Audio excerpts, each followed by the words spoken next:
Let's make something clear. We are not here to fight the Endarkenment. We are here to outgrow it. We are here to make it irrelevant by making it structurally impossible. The Endarkenment isn't a regime. It's a systemic regression, a feedback loop that rewards fear, obedience, and myth over clarity, liberty, and truth. It emerges wherever the structures of scarcity are left intact, where power centralizes, where hierarchy becomes survival strategy. It is not an ideology. It is an output. And so Enlightenment Socialism does not argue with the Endarkenment. It does not beg it to change. It does not react, because reaction is how the Endarkenment feeds. It thrives in the loop of provocation and backlash, of spectacle, of theater. We're not actors in their drama. We're engineers of its irrelevance. Let me explain. There is a principle I live by, a tool I carry to see reality clearly. The POSIWID principle. The purpose of a system is what it does. That idea, born in the field of cybernetics, honed in systems theory, is not about opinions. It's about observation. It's about outputs. A healthcare system that leaves people sick and bankrupt does not exist to heal.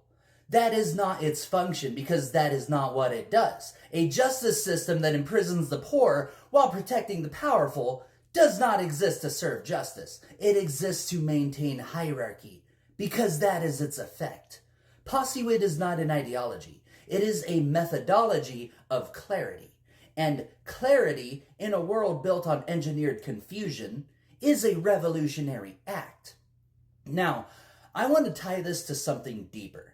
Buckminster Fuller once said, "You never change things by fighting the existing reality. To change something, build a new model that makes the old one obsolete." He wasn't talking about utopianism. He was talking about design, about using form to guide function, about building systems where dignity and freedom are not offered as rewards, but emerge as byproducts of how the system operates. That's the heart of Enlightenment Socialism. Not protest, not revolt, replacement. We don't just critique the world as it is. We design a world where the outputs align with our principles. A world where food security is the natural result of local vertical farming embedded in every urban structure. A world where liberty is not protected by laws that can be repealed, but by infrastructure that makes domination structurally infeasible. A world where the need to obey is replaced by the capacity to self-govern. We don't wait for the ruling class to yield power. We remove the conditions that make power hoardable. We don't deconstruct oppression by appealing to its morality. We build systems that render oppression non-functional. That is not a dream. That is design. And this is where the Renaissance of reason comes in. Because if the Endarkenment is the triumph of narrative over evidence, then the Renaissance is not a counter story. It is a counter system.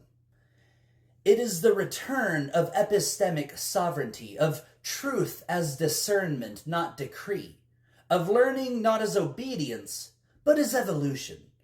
We teach people a new way of thinking, not through sermons, but by giving them a tool, POSIWID. Just like Bucky said, don't try to teach people, give them a tool, the use of which will lead to new ways of thinking. That's what POSIWID is. It's a flashlight in a world of shadow puppets, and once you use it, you can't unsee what it reveals. You stop arguing about intent and start tracing consequence. You stop mistaking branding for behavior. You start seeing systems as they are. And once you do, the Endarkenment becomes silly, hollow, unworthy of your fear. Because once you see the machine clearly, you don't waste time trying to convince it to be better. You walk away and you build a better one. Enlightenment Socialism is that machine. It is the civilizational architecture of POSIWID aligned values. Not reactive, not utopian, just functional. So no, we are not fighting the Endarkenment. We are simply ending its conditions of possibility. And in its place, we are building something that makes liberation not an aspiration, but the natural consequence of how the world works.